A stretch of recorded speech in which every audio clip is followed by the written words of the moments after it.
el debido proceso. Y en ese sentido, lo que motivó un poco el dictado de esta ponencia fue un caso en el que estuve trabajando particularmente en Quilmes, justo vi a los colegas, yo también fui víctima de la reglamentación del habeas corpus y demás, en este caso que me llevó a pensar esta cuestión. Pero bueno, en definitiva, cuando estamos hablando de la tutela judicial efectiva, todos entendemos a lo que nos referimos y la íntima relación que tiene con la defensa técnica eficaz. Es decir, sin una defensa técnica eficaz no podemos estar nunca frente a un proceso penal que podamos tachar de válido. En ese sentido es una garantía procesal, pero no una garantía procesal cualquiera. A decir de Binder, la defensa técnica eficaz es la garantía que hace posible todas las otras garantías. Y en esa defensa técnica eficaz estamos sin duda nosotros los abogados más interpelados que cualquier otro operador jurídico, porque el universo de cuestiones que pueden atentar contra esta defensa técnica, muchas pueden venir de nuestro accionar, por contraintuitivo que pueda parecer a primera lectura o por antipático que pueda parecer a segunda lectura. Muchas veces el accionar profesional de algunos abogados al menos deja tanto que desear justamente por poner en entredicho una de las garantías, si no la más importante de todo el proceso. Este tema no es nuevo, voy a cerrar más adelante con una cita a la Corte de 1868, el Indalecio Peralta, que muchos de ustedes seguramente conozcan, pero me parece que a la luz de las obligaciones internacionales que ha asumido Argentina tenemos que tener una relectura al respecto. Entonces, ¿qué compondría una defensa técnica eficaz? En primer lugar, que exista una defensa técnica, es decir, que haya alguien llamado abogado sentado al lado de un incuso, sentado al lado de alguien que está siendo perseguido penalmente. Y esta es la única forma de que exista verdadera igualdad de armas con la acusación, que siempre es llevada adelante por un letrado. Sin un abogado defensor no habrá nunca igualdad de armas. Ustedes, como saben, tiene esto no solamente raigambre constitucional, sino también convencional en nuestro caso. Pero la pregunta concreta es: ¿quién debe garantizar que el reo cuente con asistencia técnica penal? Y la respuesta resulta obvia: el mismo que está encargado de propender a que exista una acusación, el Estado. El obligado de que exista una defensa técnica eficaz y en última instancia un debido proceso, siendo esta o existiendo entre ambos una relación de género y especie, es el propio Estado. ¿Y cómo lo garantiza el Estado? En dos sentidos. El primero es omisivo, no entorpeciendo la elección de un abogado de confianza. Esto parece una soncera. Pues bien, no lo es. No voy a repasar por tiempo ahora casuística, pero han existido casos a nivel nacional en donde un detenido solicitó que se le brinde la asistencia a un abogado de confianza y en el apuro de tomar la indagatoria le han nombrado defensor público. Este es un claro caso de entorpecimiento de un derecho constitucional y convencional. Entonces, el primer paso que tiene que dar el Estado es no entorpecer la elección. Y el segundo paso es, si la elección no es posible, brindarle un abogado, y allí el papel del Ministerio Público de la Defensa. Cumplido eso, tendremos a alguien con un defensor sentado al lado. Pero la pregunta es: ¿esto alcanza? ¿Alcanza que alguien sencillamente tenga un abogado?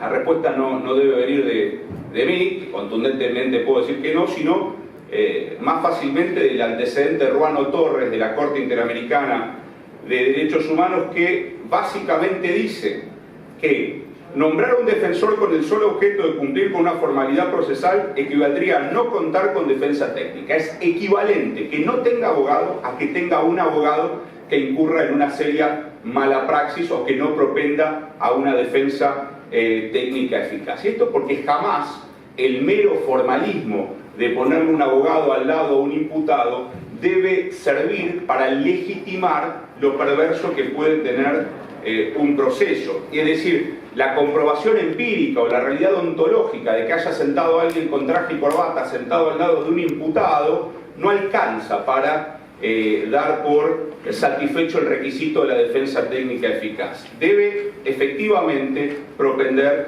a lo material. Y haciendo un ejercicio de introspección, les pregunto, ¿qué debiera tener un abogado penalista especializado en la defensa para cumplir con este requisito? Y pensando en el camino a esta jornada, no en el camino del auto, sino en los días previos, yo concluía que mínimamente tres cosas. Debe tener un conocimiento profundo del derecho penal, en primer lugar. En segundo lugar, debe tener un conocimiento profundo de la causa en la que le toca actuar. Y en tercer lugar, debe estar dispuesto a defender con uñas y dientes a su cliente, el celo profesional. Si fallan cualquiera de estas tres cosas, existe la posibilidad de que no haya una defensa técnica eficaz. Es decir, si hay grietas en cualquiera de estos tres pilares, la humedad de una defensa inefectiva puede poner en juego la estabilidad de la totalidad del edificio, que es el debido proceso. En ese sentido, y queriendo cumplir con los tiempos, tengo el reloj al lado para no pasarme, podemos pensar la posibilidad de que el abogado falle en las tres etapas clásicas del proceso: en la etapa de instrucción, en el juicio o en los estadios recursivos, aunque no es una etapa propiamente dicho. Cuando hablamos de la instrucción, sabemos que los lugares más críticos de la misma son dos. Cuando estamos frente a actos que ya no pueden ser reproducidos o definitivos, un registro domiciliario, un reconocimiento en rueda, una declaración en cámara Gesell, la declaración de un testigo que se presume no puede llegar al juicio, y el momento de la indagatoria. Ante cualquiera de estas dos situaciones, la falta de una defensa técnica eficaz puede justificar la nulidad absoluta del acto, no así la falta de esa defensa técnica en algunos otros actos procesales que podría justificar, por supuesto, nulidades relativas. En la etapa de juicio, que no es sobre la que me quiero explayar, en general se asocia a la defensa inefectiva con aquella que demuestra básicamente una ostensible inacción o cuando hay una ausencia de una estrategia defensiva por completo. Esto abre a un nuevo tema, que es que en nuestro sistema quien debe detectar eso es el juez. Y la verdad es que nos pone a nosotros, los abogados, en circunstancia de tener que pensar seriamente hasta qué punto el juez puede opinar respecto de lo que podría estar siendo una estrategia. Ahora bien, por supuesto, ¿a qué me refiero con esto? No interrogar a un testigo, por ejemplo, puede responder una estrategia, no denuncia rápidamente la falta de una defensa efectiva. No interrogar a ninguno de los testigos, sino alegar o no apelar una condena a la máxima esperable para el cliente, nos está hablando de otro tipo de cosas. Sin embargo, la línea suele ser delgada. Hemos tenido algunos antecedentes interesantes. En el caso del Tribunal Oral Federal 1 hay un antecedente que es Romero, en donde se decidió apartar a un defensor justamente por no propender a eso. Pero ya para ir concluyendo, quiero sostener que en la etapa recursiva he tenido una situación que quería compartir que se ha dado en Quilmes. Prometo cerrarla en el curso de 3 minutos.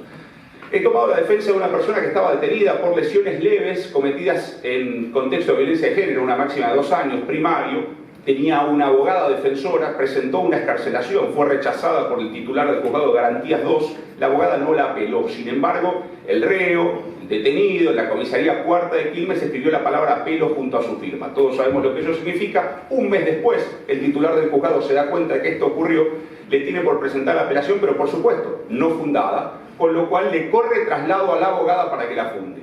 ¿Qué hace la colega? No la funda.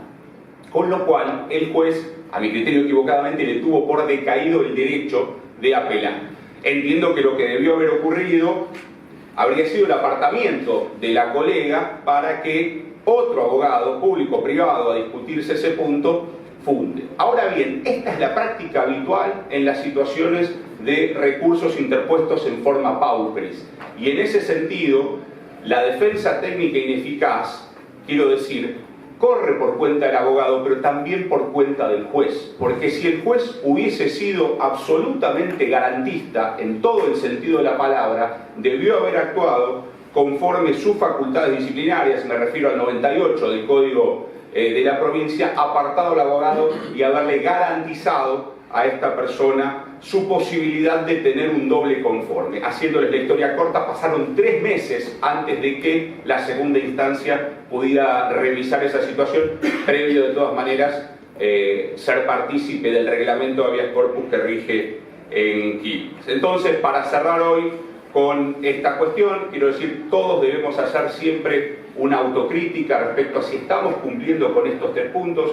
Creo que no debe haber corporativismo cuando vemos a algún colega que está propendiendo a que no se defienda efectivamente a un sujeto a proceso, y creo que enfáticamente debemos pedir que, a pesar de cualquier defecto formal, siempre se garantice la defensa en juicio. Cierro con las palabras de la Corte en Indalecio Peralta en 1868, miren cuán lejos en el tiempo lo llevo, en donde dijo: es de equidad y aún de justicia apartarse del rigor del derecho para reparar los efectos de la ignorancia de las leyes por parte del acusado o del descuido del defensor.